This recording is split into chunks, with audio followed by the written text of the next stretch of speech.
بسم اللہ الرحمن الرحیم۔ انبیاء کرام کے مقامات اور ان کی شان کے حوالے سے سب سے پہلے اللہ تبارک و تعالی جل وعلا نے حضرت آدم علیہ السلام جو پہلے نبی تھے،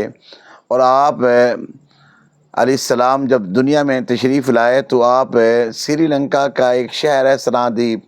ان کی پہاڑیوں پر آپ جو ہے وہ تشریف لائے۔ تو جب آپ وہاں اس جنگل میں پہنچے تو وہاں جنگل کے جو جانور تھے انہیں جب پتہ چلا کہ نبی خدا دنیا میں جلوہ گر ہو گئے ہیں، تو ان میں سے ایک گروہ نے کہا کہ چلیں ہم حضرت آدم علیہ السلام کی جو ہے وہ زیارت کر کے آتے ہیں۔ اچھا، جیسے ہی یہ گروہ جو ہے ہرنوں کا جو ہے حضرت آدم علیہ السلام کی بارگاہ اقدس میں حاضر ہوا، تو حضرت آدم علیہ السلام نے دست مبارک سے ان کی جسموں پر ہاتھ پھیرا، جس کی بدولت ان کے جسموں سے جو ہے کستوری اور عنبر کی جو ہے وہ خوشبو پھیلنا شروع ہوگی۔ جب یہ گروہ واپس جاتا ہے جنگل میں تو پورا جنگل جو ہے وہ خوشبو سے مشک عنبر سے معطر ہو گیا۔ اب جو دوسرا گروہ تھا، جب ان کو پتہ چلا کہ یہ خوشبو کیسی ہے، تو انہوں نے کہا نبی خدا کی ہم زیارت کر کے آئے ہیں، تو انہوں نے دست مبارک پھیرا ہے، تو یہ اس کی بدولت ہمیں یہ جو ہے خوشبو عطا ہوئی ہے۔ تو انہوں نے کہا جی ہم بھی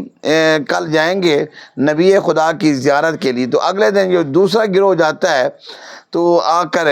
حضرت آدم علیہ السلام کی خدمت میں حاضر ہوتا ہے، تو نبی خدا جو ہے وہ تو سب کے لیے رحمت ہوتے ہیں، تو آپ نے دست مبارک پھیرا اور وہ گروہ واپس چلا گیا، لیکن ان کے جسموں سے جو ہے وہ خوشبو نہیں آئی۔ تو انہوں نے کہا یہ کیا ماجرا ہے کہ آپ کل گئے تھے تو آپ کے جسموں سے خوشبو آ رہی ہے کل بھی اور آج بھی، اور ہمارے جسموں سے جو ہے وہ خوشبو کیوں نہیں آ رہی؟ تو پہلے گروہ والوں نے کہا کہ ہم تو خوشبو لینے نہیں گئے تھے، ہم نبی خدا کی زیارت کرنے کے لیے گئے تھے، یعنی نبیوں کی زیارت باعث برکت بھی ہے، باعث ثواب بھی ہے۔ اور دوسرا جو گروہ تھا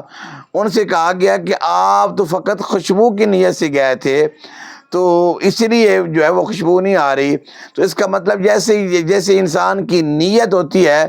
اللہ تبارک و تعالی جل وعلا ویسے ہی اجر عطا فرماتا ہے۔ تو ہمیں چاہیے اپنے نیتوں کے اندر اخلاص پیدا کریں اور اللہ کے محبوب بندوں کے ساتھ اور نبیوں کی محبت اپنے دلوں میں بسائیں، تو اللہ تبارک و تعالی جل وعلا ہمارے معاملات میں مزید برکتیں عطا فرمائے گا، آسانیاں پیدا فرمائے گا۔